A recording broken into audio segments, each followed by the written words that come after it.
Bismillahirrahmanirrahim. Assalamualaikum warahmatullahi wabarakatuh.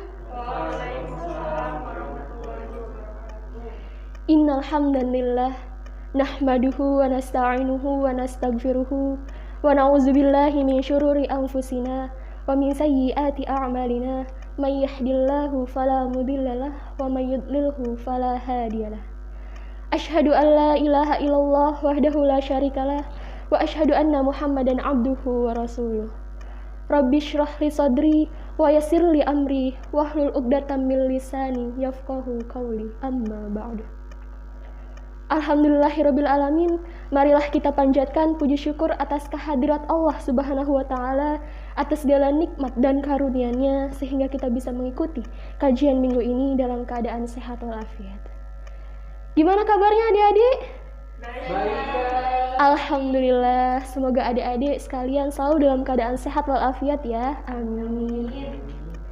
Adik-adikku, sebelum kakak mulai presentasi, tahukah kalian bahwa ada pepatah yang mengatakan bahwasanya setiap orang itu semuanya sama, yaitu sama-sama memiliki waktu 24 jam per hari. Tapi, meskipun sama-sama memiliki waktu 24 jam, yang membedakan mereka adalah ada orang-orang yang sukses dalam menggapai cita-citanya, namun ada orang-orang yang gagal dalam menggapai cita-citanya. Kenapa bisa begitu?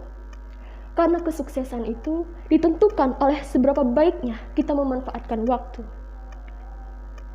Sehingga adik-adik, dari pepatah tersebut menyampaikan bahwa manusia itu memiliki waktu yang sama. Namun, sukses gagalnya seseorang itu bisa berbeda. Karena sukses dan gagalnya seseorang yang ditentukan oleh seberapa baiknya ia memanfaatkan waktu. Tapi pertanyaannya, sudahkah kita memanfaatkan waktu dengan baik selama ini? Sudahkah kita menggunakan waktu kita untuk belajar, berperan, dan mengasah keterampilan agar dapat meraih kesuksesan? Dan memangnya, seberapa pentingnya waktu sampai harus kita manfaatkan dengan baik? Bahkan Allah pun bersumpah berkali-kali atas nama waktu, yaitu dalam Quran surat Al-Asr, Al-Fajr, Ad-Duha, dan Al-Lail. Nah, untuk bisa mengetahui jawabannya, maka ikutilah kajian kita minggu ini hingga tuntas, karena kurang lebih 15 menit ke depan, kakak akan menyampaikan materi yang berjudul memanfaatkan waktu luang dengan baik. Yang harapannya setelah forum ini, masing-masing dari kita bisa memahami nilai penting memanfaatkan waktu dan bisa termotivasi untuk memanfaatkan waktu sebaik mungkin. Oke, are you ready to follow the study in this week? Ready. Oke. Adik-adik yang kakak banggakan, sadarkah kita bahwa saat ini masih banyak manusia, khususnya remaja, yang masih terlena dengan waktunya? Yaitu mereka menggunakan waktu mereka untuk hal-hal yang tidak bermanfaat, seperti main game seharian, main medsos, atau nonton drama Korea hingga berjilid-jilid. Ibaratnya, waktu luang itu adalah waktu untuk main HP bagi remaja. Kenapa? Karena pada saat kita punya waktu luang, HP kita itu bagaikan punya tangan yang melambai-lambai, yang meminta kita untuk segera membukanya. Bahkan seperti bisa berbicara, "Ayo buka aku, ayo buka aku, ada berita ini loh." Akhirnya, masing-masing dari kita merasa kepo terkait isi yang ada dalam gadgetnya. Dan akhirnya, mereka pun terdorong untuk selalu dan selalu membuka gadgetnya. Sehingga jari-jarinya pun berselancar dalam medsosnya, dari postingan satu ke postingan yang selainnya, dari aplikasi satu ke aplikasi yang selainnya, dari medsosan lalu main game. Dari main game sampai nonton drama Korea, hingga ia pun berlarut dalam gadgetnya selama berjam-jam dan waktunya pun terbuang sia-sia. Dan ternyata diperkuat juga dengan data dari media Indonesia yang menyatakan bahwa remaja menghabiskan sebagian besar waktunya untuk melakukan hal-hal yang berkaitan dengan kegiatan online, yaitu bermain game dan komunikasi online masing-masing 65%. Lalu update status di media sosial dan juga nonton film di platform online masing-masing 42%. lalu membuat video di platform video pendek sebesar 37%. Dan mirisnya, untuk melakukan hal-hal yang bermanfaat seperti membaca buku, itu hanya 30% saja. Sehingga intinya, remaja menghabiskan sebagian besar waktunya untuk melakukan hal-hal yang tidak bermanfaat tersebut. Padahal kita sebagai remaja seharusnya bisa memanfaatkan waktu kita sebaik mungkin. Kenapa? Karena remaja yang menyia-nyiakan waktu yang mereka miliki kelak akan mendapatkan dampak negatif baik di dunia maupun di akhirat. Dampak negatif di dunia yang akan dialami remaja yang menyia-nyiakan waktunya yaitu dari kesehatan terganggunya kesehatan mereka. Dan dari segi karir di masa depan pun akan mengalami kegagalan. Nah, pertama, dampak negatif berdasarkan data dari artikel Halodoc bahwasanya radiasi yang dikeluarkan oleh gadget kita itu dapat memicu gangguan pemusatan perhatian. Yang akhirnya nantinya adik-adik di sini tidak akan bisa fokus dalam mengerjakan sesuatu. Sehingga tugas-tugas sekolahnya adik-adik itu bakalan terbengkalai. Tidak akan selesai. Selain itu, banyak remaja yang itu mengalami gangguan sakit pada bagian mata dan juga sakit mental atau psikologi akibat terlalu sering bermain HP. Bahkan adik-adik di sini tahu nggak berita dari Detik Health tentang rumah sakit jiwa Cisarua Provinsi Jawa Barat yang itu dalam sebulan rata-rata menangani 11 hingga 12 pasien anak yang mengalami gangguan jiwa dengan rentang usia 7 sampai 15 tahun. Dan jumlah anak yang mengalami gangguan jiwa ini bertambah setiap tahunnya. Sehingga totalnya hingga saat ini ada ratusan anak yang mengalami gangguan jiwa akibat dari kecanduan bermain HP. Kemudian yang kedua, dari segi karir di masa depan pun kita akan mengalami kegagalan. Karena banyak remaja yang saat dewasa itu merasa menyesal karena saat semasa mudanya tidak memanfaatkan waktunya untuk melakukan hal-hal yang bermanfaat yang berpengaruh pada karirnya kelak. Hal tersebut sesuai dengan penelitian dari University of Illinois and Northwestern University bahwa 78% orang mengalami penyesalan di usia tuanya karena ia tidak mempersiapkan karir dan keluarganya yang disebabkan oleh tidak memanfaatkan masa mudanya dengan baik. Begitu mengerikannya ya adik-adik, dampak negatif yang akan kita alami di dunia ketika kita menyia-nyiakan waktu yang kita miliki. Namun, itu dampak yang akan kita alami di dunia, belum di akhirat. Lalu bagaimanakah dampak negatif yang akan didapatkan oleh kita ketika menyia-nyiakan waktu yang kita miliki di akhirat?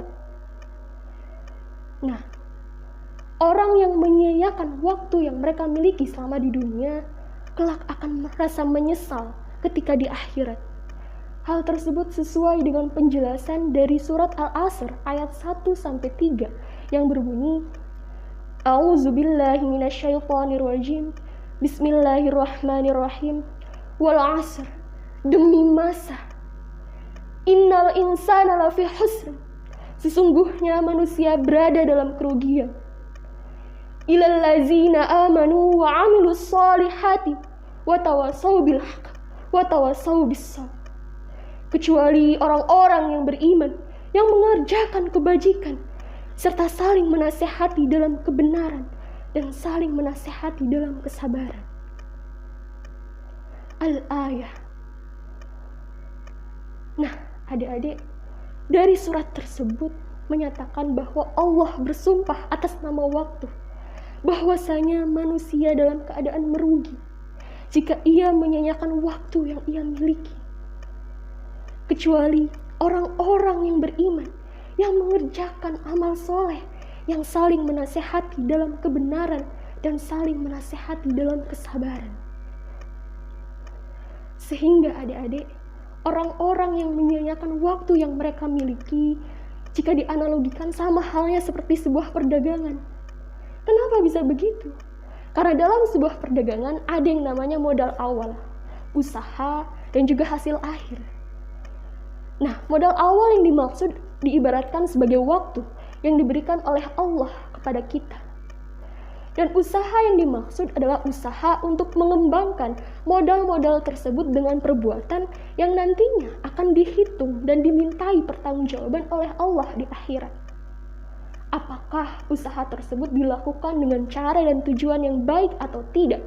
Itu akan menentukan kehidupan hakiki dan abadi seorang insan di akhirat. Jika ia berusaha dengan cara dan tujuan yang baik, yaitu memanfaatkan waktu dengan baik, kelak ia akan termasuk ke dalam golongan orang-orang yang beruntung. Namun sebaliknya, jika orang tersebut menyia-nyiakan modal awal yang ia miliki, yaitu waktu, yaitu ia menyia-nyiakan waktu yang ia miliki, kelak ia termasuk ke dalam golongan orang-orang yang merugi, baik di dunia maupun di akhirat. Dan waktu itu ibarat pedang yang tajam, adik-adik. Jika kita tidak pandai menggunakan pedang, maka pedang tersebutlah yang akan menebas diri kita sendiri. Maknanya apa? Maknanya, jika kita tidak pandai menggunakan waktu yang kita miliki, kelak waktu tersebut akan menjadi bumerang yang akan mendatangkan kesengsaraan pada diri kita. Sehingga adik-adik dari sini bisa kita simpulkan bahwasanya yang pertama, saat ini masih banyak remaja yang menyia-nyiakan waktu yang mereka miliki untuk hal-hal yang tidak bermanfaat, seperti main game, main medsos, dan juga nonton drama Korea hingga berjilid-jilid. Kemudian yang kedua, orang yang menyia-nyiakan waktu yang mereka miliki selama di dunia, kelak akan mendapatkan dampak negatif di dunia, yaitu terganggunya kesehatan kita. Dan dari segi karir di masa depan pun akan mengalami kegagalan, karena pada saat masa mudanya tidak digunakan untuk mempersiapkan karirnya. Kemudian yang ketiga, orang yang menyia-nyiakan waktu yang mereka miliki selama di dunia, kelak akan menyesal di akhirat, karena amal yang ia kerjakan selama di dunia ini kurang bermanfaat. Nauzubillah. Semoga kita tidak termasuk ke dalam golongan orang-orang yang merugi, baik di dunia maupun di akhirat. Karena ada pepatah yang mengatakan bahwa penyesalan yang tak berguna itu adalah menyesal karena menyia-nyiakan waktu yang kita miliki. Sebab waktu tidak bisa diputar kembali. Jika sudah kehilangan waktu, maka hilanglah semua mimpi-mimpi yang didambakan. Oleh karena itu, marilah kita renungkan kembali untuk apa saja waktu yang kita miliki. Dan mulai sekarang, marilah kita berkomitmen pada diri kita untuk merubah diri kita menjadi lebih baik lagi, yaitu tidak akan menyia-nyiakan waktu yang kita miliki sedetik pun, melainkan kita harus bisa memanfaatkan waktu sebaik mungkin dengan melakukan hal-hal yang bermanfaat, yang bisa membawa manfaat bagi sekitar, agar kita termasuk dalam golongan orang-orang yang beruntung. Baiklah adik-adik, demikianlah kajian kita minggu ini. Semoga apa yang kakak sampaikan bisa bermanfaat untuk kita semua. Terima kasih banyak atas segala antusiasme adik-adik dalam mengikuti kajian minggu ini. Kurang lebihnya kakak mohon maaf. Akhirul kalam, wabillahi taufiq wal hidayah. Wassalamualaikum warahmatullahi wabarakatuh. Waalaikumsalam.